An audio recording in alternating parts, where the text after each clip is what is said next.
Excellent. That was an easy one. Une question un peu plus...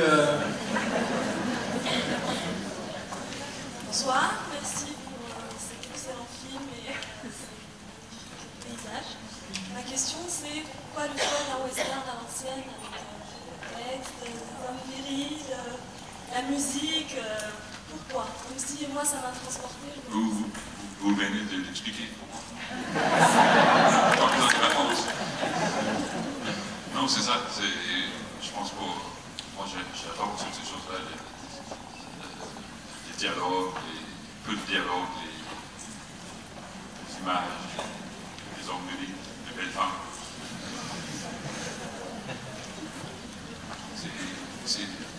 Le western, c'est un côté simple, c'est mythique. Moi, en fait, je viens plutôt de cinéma plus réaliste, mais de faire un film dans un paysage mythique et passionnant. Et c'est un peu un rêve d'enfance.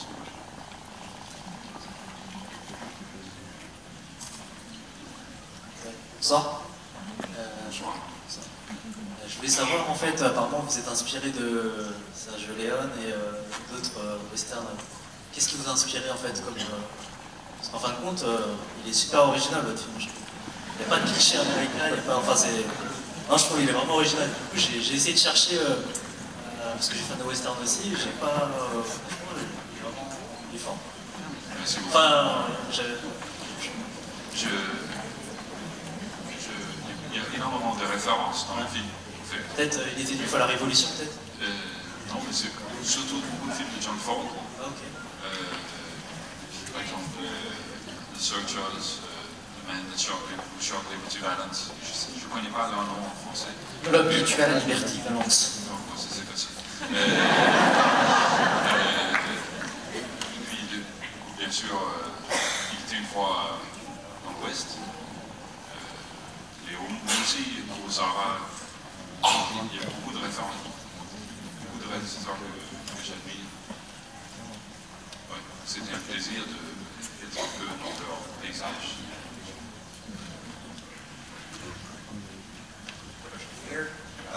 It's a question for Matt. Very great performance in the movie, and I've seen in many movies or TV shows that you really play a tough, cutting guy. And it's really kind of your thing now. So my question is, even in this type of project, when you choose them, are you more thrilled about just choosing these tough guys because it's really what you like as an actor? Or are you more trying to find new ways to play these characters and see the difference in all these characters? Well, I don't think so much about what I picked to play. The very first thing I did, I played a street junkie and addict, and then everybody thought I was always playing an addict. And the next film I did, I was a gay person, and people asked me, why are you always playing gay? I would say, yes, he becomes tough in a way, but I mean, he's a person like you and me. He's not aware that he will eventually become the hero in this film. He's just a family man who wants to live a quiet life, and things doesn't turn out that way. I play bad guys and good guys. This is one of the good guys who turns bad. So I don't put them in a drawer like that. I try to make them dualistic and make them gray, not black or white. The good guy has to have his faults. The bad guy has to have something we recognize and like. And I think Jeffrey Dean Morgan is a very good example of that. I kind of feel for him, even though he's a bad guy in this film, and I think that is the trick. Did I answer the question? Mission. I would like first to congratulate you and to thank you for this movie and for being here tonight. What was the hardest scene to play in the movie, emotionally speaking?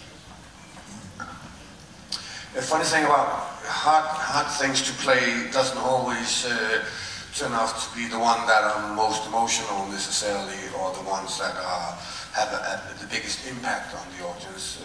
If it's well written and it's well directed, it's easy, even though it's very emotional. If it's badly written, it's very difficult. and I didn't have any of those scenes. I mean, the toughest scenes here was probably with the horse. It's always difficult to sit on a horse and try to be somebody else than yourself. This was extremely well written, and when I look back at it, it didn't feel as a hard film to make. Hanging on the pole for how many days? A couple of days was fairly hard, but that would be the one. Comme le film était très bien écrit, ça m'a pas paru être très difficile à jouer finalement. On a eu quand même 2 ou 3 jours où ça a été difficile, n'est-ce pas, Christian?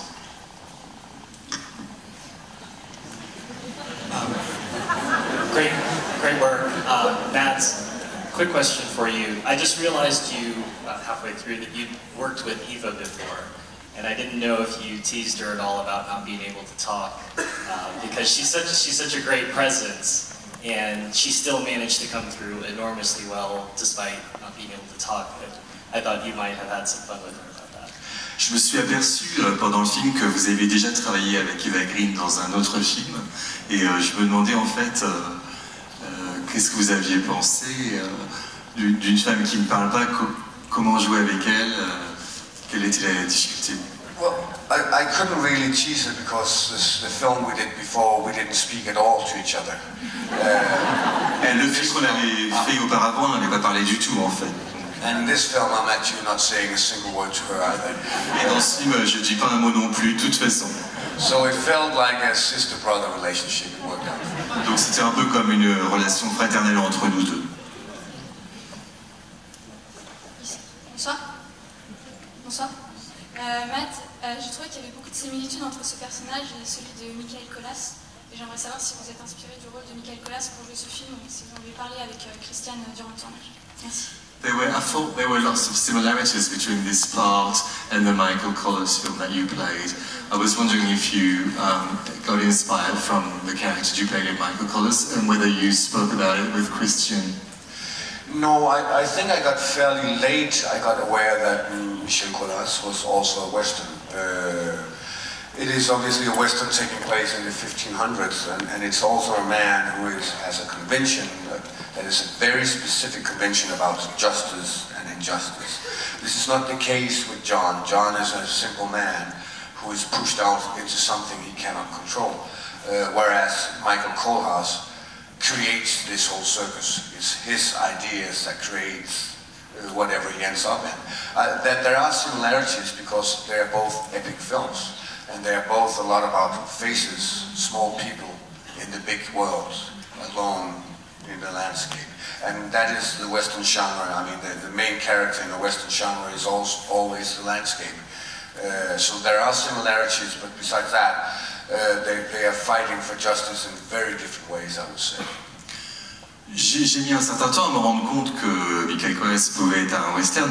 Oui, on peut dire qu'il y a des similarités entre les deux, mais quand même ça se passe dans les années 1500, Michael Colas, et là on a on avait un personnage, je jouais un personnage qui avait vraiment un sens de la justice, qui voulait, alors que là, John est quelqu'un qui vit une vie simple, qui ne cherche pas, il se retrouve dans cette situation et il n'a pas le choix. Donc il y a certes des similarités, mais on était quand même assez éloignés. Oui, Michael Colas, il parle français.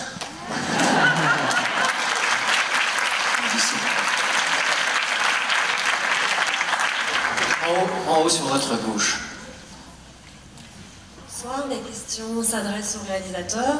Où a été tourné le film? La musique, j'ai trouvé particulièrement réussie avec ses touches orientales. Et troisième question, j'ai repéré pas mal de similitudes par rapport au personnage principal, qui a un parcours assez christique. Sa femme s'appelle Marie, il est sur le pilori. Je voulais savoir quelle était votre intention.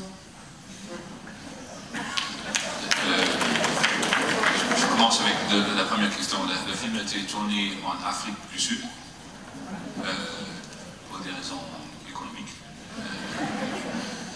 La deuxième question, c'est la musique. c'était pas vraiment une question, je suis très fier que vous aimiez la musique, et c'est juste que c'était un instrument. En fait, c'était pas un instrument oriental, c'est un instrument espagnol du XIVe siècle. C'était un peu ça s'appelle archilute, c'est l'instrument avant la guitare.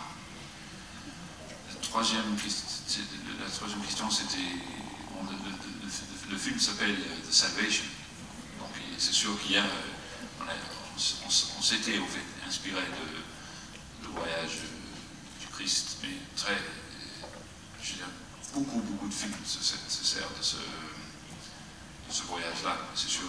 Il y a beaucoup de références à ce point de vue. Juste ici.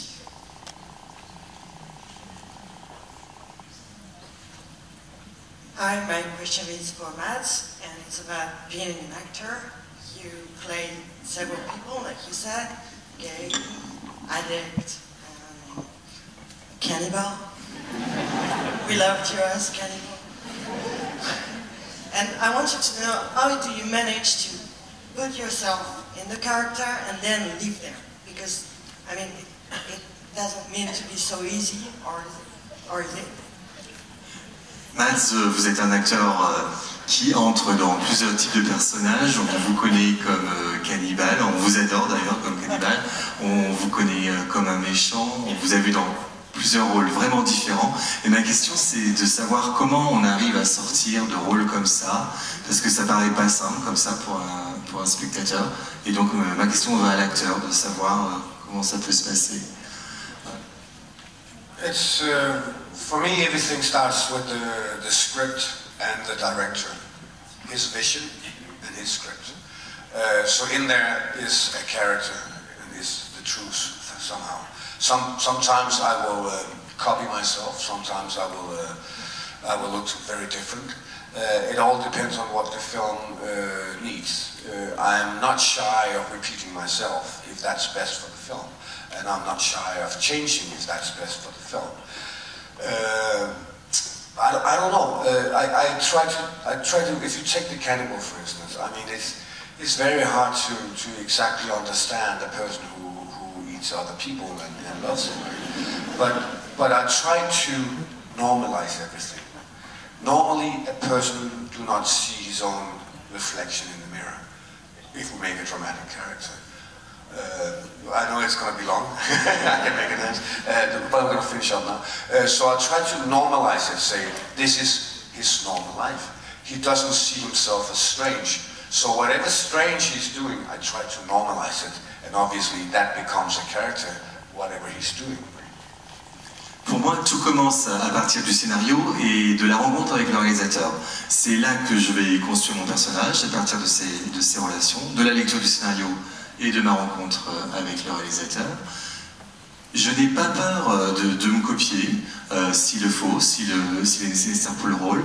Je n'ai pas peur de créer un tout nouveau personnage, si c'est ce qui est nécessaire. Pour prendre l'exemple du cannibale dont vous parliez, je dirais que, évidemment, il est très difficile de se mettre dans la peau d'un cannibale, même pour moi.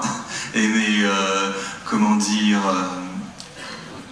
Ce que je cherche à faire avec un personnage, c'est de le normaliser. Donc, quel qu'il soit, le personnage qu'on me demande de jouer, je vais toujours chercher à le normaliser. Presque toujours. Bonsoir. Tout d'abord, je voulais vous féliciter pour votre film que j'ai adoré. And your performance was excellent. Donc, ma question, c'est pour vous, le réalisateur. Je voudrais savoir pourquoi vous avez fait le choix de donner votre confiance à deux acteurs français qui jouent un rôle important dans le film. D'abord, un des idées du film, c'est que l'Amérique, à ce moment-là, c'était un pays qui était plein de gens de différents pays, de pays européens. Donc, comme il y avait des Danois, il y a des moments des Polonais, l'idée qu'il y avait des Français doit sembler naturel. Eva, j'ai choisi parce que je trouvais qu'elle avait cette force de jouer quelqu'un qui ne peut pas parler. Donc c'est pas spécifiquement parce qu'elle était française que j'ai choisi, parce qu'on ne sait pas ce qu'elle est dans le film, si elle est française ou ce qu'elle est. Eric Cantona, son rôle dans le script, il s'appelait le Corse. Et je sais que Cantona n'est pas corse, mais on peut croire qu'il est corse. C'est une raison. La deuxième raison, c'est que j'avais vu le film de Ken Loach, Looking for Eric, que j'avais trouvé magnifique. Et ça me plaisait de trouver quelqu'un de prendre quelqu'un qui vient d'un milieu très différent que tous les autres acteurs, mais qui avait quand même une gueule, une présence à l'image. Donc ça, c'était une raison très forte aussi. Et puis, dernière raison, c'est que je suis fan de Manchester United.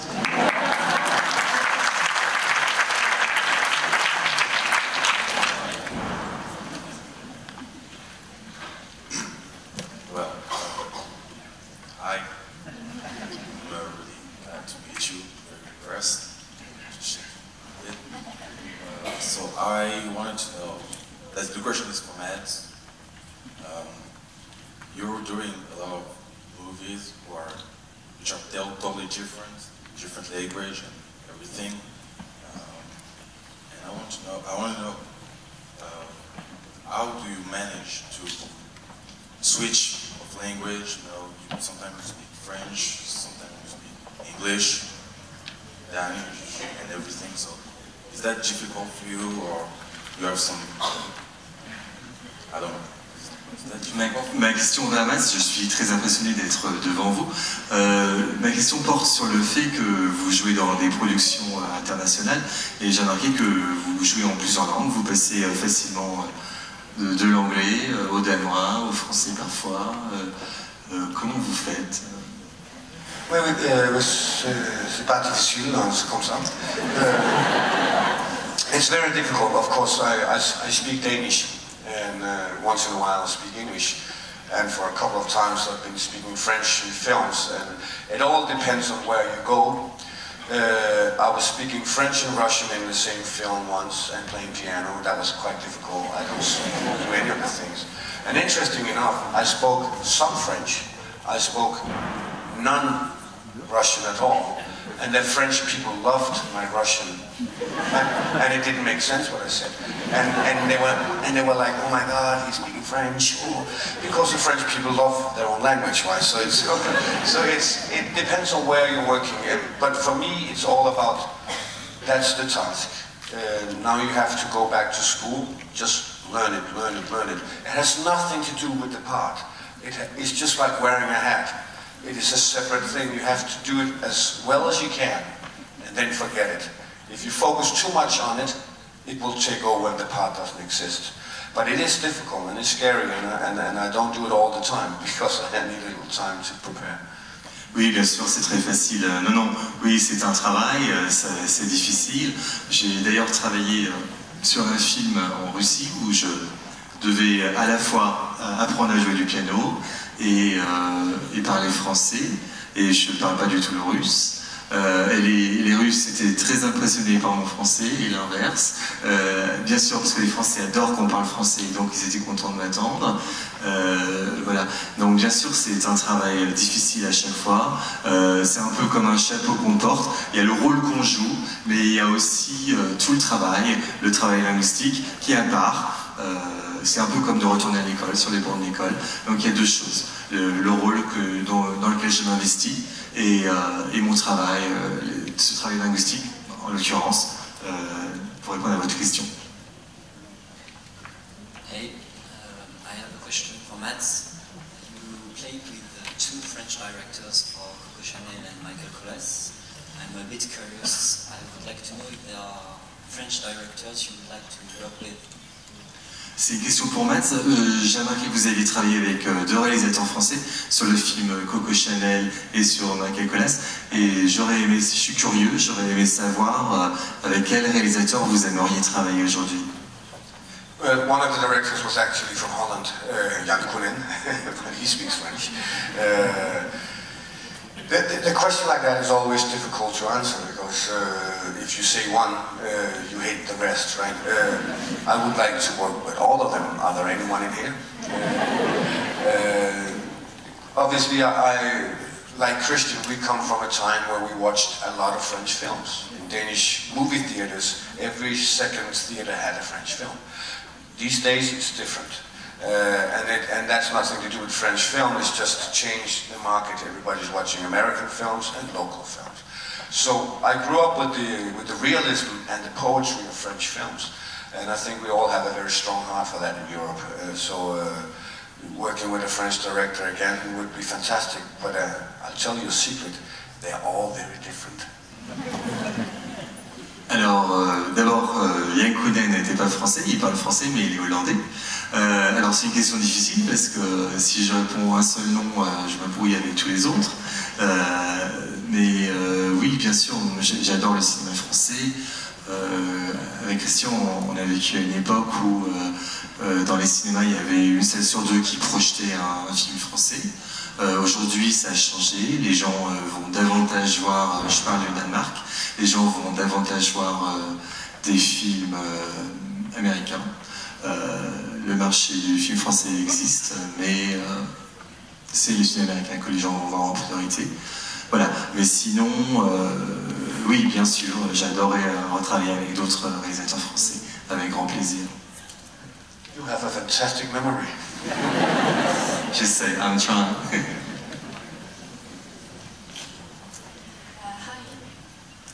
Hi, I'm here. Sorry.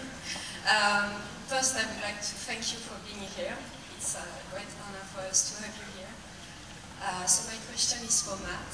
I'm wondering when the movie is over and you watch yourself with us on the screen, how do you feel? Do you have still some dissatisfaction about the way you act? And do you tell yourself, now the movie is over and it's behind, or do you, when you watch yourself on your screen, do you still have second thoughts? For example, I should have done this better, or I'm not really happy the way I act this particular scene. Ma question va à Maz, c'est un grand honneur de vous avoir parmi nous. Je pense, quand vous êtes assis parmi nous en train de regarder le film, j'ai une question curieuse. J'ai envie de savoir qu'est-ce qui se passe, ce qui vous passe dans la tête. Est-ce que vous avez des choses qui ne vous satisfont pas dans votre performance? Est-ce que vous vous dites mince, j'aurais dû faire ça autrement ou faire ceci au lieu de cela? Voilà, je me pose la question. I believe if the film works, I tend to forget myself, which is always a very, very good sign. And if it works and I see it the first time, I forget myself, I just watch the film. And as I said, it's a fantastic sign. And then you should not watch it again and again. You should only watch it once, because then you start looking for other things. And there's nothing wrong with being critical. But you can also be so detail-oriented that it doesn't make sense anymore. See the film. It's not me, it's not the other actors. If the film works and you get on the roller coaster, it's fine. Let it go, move on. If it doesn't work, then you have to analyze yourself a little more. Mon moyen de le savoir, c'est quand je regarde le film pour la première fois, c'est d'entrer dans le film ou pas. Si j'entre dans le film, c'est que tout va bien. Finalement, je suis pris par l'ensemble du film, par le jeu des acteurs, et je vais m'oublier sur l'écran. Après, s'il y a un problème et que il vaut mieux pas le revoir ensuite, il faut pas le voir plusieurs fois de suite, parce qu'on risque d'être trop critique envers soi-même, et la recherche des détails, de toute façon, c'est trop tard et c'est pas forcément. Si le film fonctionne, voilà, c'est ça qui compte. Après, si comme je disais, pour moi la première projection c'est la projection test. Si effectivement là je me disais ça va pas, c'est ça. Là, c'est important de s'analyser soi-même et de comprendre les erreurs qui ont été faites. Hi, Max. I would like to know, you love blood. You already with blood. In all the movies, there is much bleeding. Are you sadic or not? J'ai une question. Dans vos films, il y a toujours du sang. On a l'impression que vous adorez le sang. J'ai une question. Vous êtes sadique ou masochiste? Well, blood is what makes us live, right? So we need it. And sometimes we have to spill it to make drama. Obviously, drama is often to do with extreme things, life and death. And if you have death involved in a film, there will be blood as well, as they say. I have made a couple of films without blood, actually. Yeah, I will send them to you one day. On joue dans des drames, il y a du sang, c'est des histoires de questions de vie ou de mort, ça va dans l'extrême, c'est dramatique. Mais il y a quand même un ou deux films où il n'y a pas de sang, dans lesquels j'ai joué. Un jour, je vous en parlerai. Juste pour rajouter un petit truc sur ça, vous faites, dans la réalisation de film, moi j'ai essayé de faire qu'il y avait aussi peu de sang que possible. Parce que ce film, j'aurais pu le faire beaucoup plus saignant, beaucoup plus de splat, de trucs, chaque fois que quelqu'un est tué, du sang partout. J'ai essayé de minimiser en fait le sang dans le film. Hi. First off, I'm really pleased to see you here in this room. The question isn't for you.